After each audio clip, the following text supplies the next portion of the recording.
इस चैनल का नाम है डर की आवाज़। राजस्थान के एक छोटे से गांव किसानगढ़ में एक भव्य शादी की तैयारी चल रही थी। गांव की पुरानी हवेली, जिसे लोग भानु की हवेली कहते थे, उसी को सजाया गया था। हवेली खूबसूरत तो थी, पर इसके बारे में कई डरावनी कहानियां फैल चुकी थी। लोग कहते हैं कि इस हवेली में 30 साल पहले एक दुल्हन ने अपनी जान दे दी थी, और उसके बाद से हर बार जब इस हवेली में किसी की शादी होती है तो आधी रात को उस चुड़ैल की परछाई दिखाई देती है। लेकिन दूल्हा दुल्हन अर्जुन और राधिका इन बातों पर भरोसा नहीं करते थे। शादी की रस्में शुरू हुई। ढोल नगाड़े की आवाज़ से पूरा हवेली गूंज रहा था, पर बीच बीच में ऐसा लगता था जैसे कोई अजीब सी ठंडे हवा चल रही हो, जैसे कोई अदृश्य ताकत पास से गुजर रही हो। कुछ बुजुर्ग ने देखा कि हवेली की दूसरी मंजिल पर एक खिड़की खुद ब खुद खुलकर बंद हो रही थी। शायद हवा होगी, सबने यही सोचकर उस बात को टाल दिया।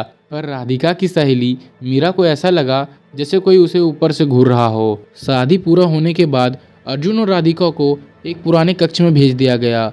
कमरा स्वागरात की तरह फूलों से सजाया गया था, पर अंदर एक अजीब सी ठंडक थी। ऐसे ठंड जो हवा में नहीं, किसी आत्मा की हो।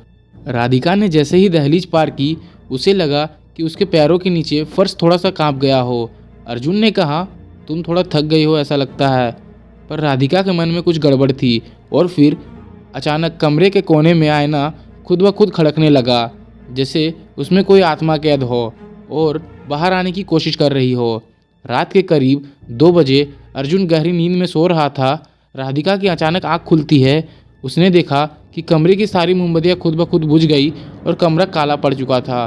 फिर उसने देखा कि कमरे के कोने में एक दुल्हन जैसी आकृति लाल चुनरी में खड़ी थी, लेकिन वह आकृति जमीन पर नहीं, जमीन से कुछ इंच ऊपर चल रही थी। उसका चेहरा झुका हुआ था और बाल खुले हुए थे, और चुनरी खून की तरह टपक रही थी। राधिका ने कांपते हुए पूछा, कौन हो तुम? वह दुल्हन धीरे धीरे राधिका की ओर सरकने लगी। कोई आवाज़ नहीं, बस उसकी चुनरी की सरसराहट। राधिका चीखने वाली थी कि तभी आकृति अचानक गायब हो गई, जैसे कभी थी ही नहीं। दूसरे दिन राधिका ने सास और बुजुर्गों को ये बताया, लेकिन सबने इसे उसका डर, थकान और वहम बताया। पर तभी पुजारी ने कहा, ये हवेली उस दुल्हन की है जो अपनी शादी की रात मारी गई थी। उसकी आत्मा आज भी अपनी सुहागरात पूरी करने का इंतजार कर रही है। अर्जुन को ये सुनकर गुस्सा आया और उसने बोला, हमारी शादी में कोई बाधा नहीं आएगी और हम रात यहीं रुकेंगे। उन्हें खूब मनाया, पर अर्जुन नहीं माना। दूसरी रात हवेली पहले जैसी शांत थी। इस बार अर्जुन और राधिका दोनों जाग रहे थे। करीब रात के 1:45 पर कमरे की छत पर किसी की चलने की आवाज़ आई, धीमे धीमे, और फिर बाद में आवाज़ तेज हो गई, जैसे कोई दौड़ रहा हो।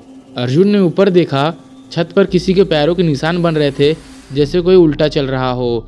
राधिका डर के मारे रोने लगी। अर्जुन ने उसका हाथ पकड़ा। तभी खट खट खट दरवाजे पर किसी ने 3 बार चोट की। अर्जुन ने हिम्मत करके दरवाज़ा खोला, पर बाहर कोई नहीं था, बस एक लाल चुनरी जमीन पर पड़ी हुई थी। अर्जुन ने चुनरी उठाई, तभी उसकी गर्दन के पीछे किसी ने फूंक मारी। उस फूंक की हवा बर्फ से भी ठंडी थी। अचानक कमरा हिलने लगा और फूलों की मालाएं बिखरने लगी। अचानक आईना से चटक गया। फिर वही लाल दुल्हन कमरे में आई। इस बार उसकी आंखें काली थी और चेहरा पूरा सड़ा हुआ था। होंठों पर खून के निशान थे। वो राधिका की तरफ बढ़ी। उसके हाथ बहुत लंबे हो गए। अर्जुन ने राधिका को पीछे खींचा। तभी वो आत्मा चिल्लाई, ये कमरा मेरा है, ये हवेली भी मेरी है, और ये सुहागरात भी मेरी है। उसकी चीख से कमरा दहल गया। दीवारें कांपने लगी। खिड़कियां खुद ब खुद खुलकर बंद हो गई। अर्जुन ने फ़ोन करके किसी तरह पुजारी को बुलाया। पुजारी मंत्र पढ़ते हुए कमरे में घुसा। आत्मा चीखने लगी। उसकी चुनरी में आग लग गई। पुजारी ने पवित्र जल फेंका। आत्मा अचानक पीछे हट गई, पर उसकी आंखों में नफरत था। जिस रात उसकी हत्या हुई थी, उस रात की पीड़ा आज भी उसे बांधे हुए थी।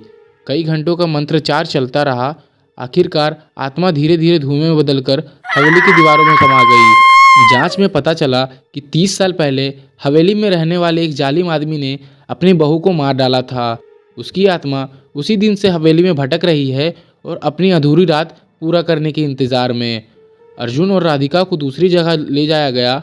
हवेली आज भी वीरान पड़ी है, और लोग कहते हैं अगर कोई नई जोड़े को उस हवेली में पहली रात गुजारते हुए देख ले, तो वो आधी रात को लाल चुनरी वाली दुल्हन फिर से लौट आती है।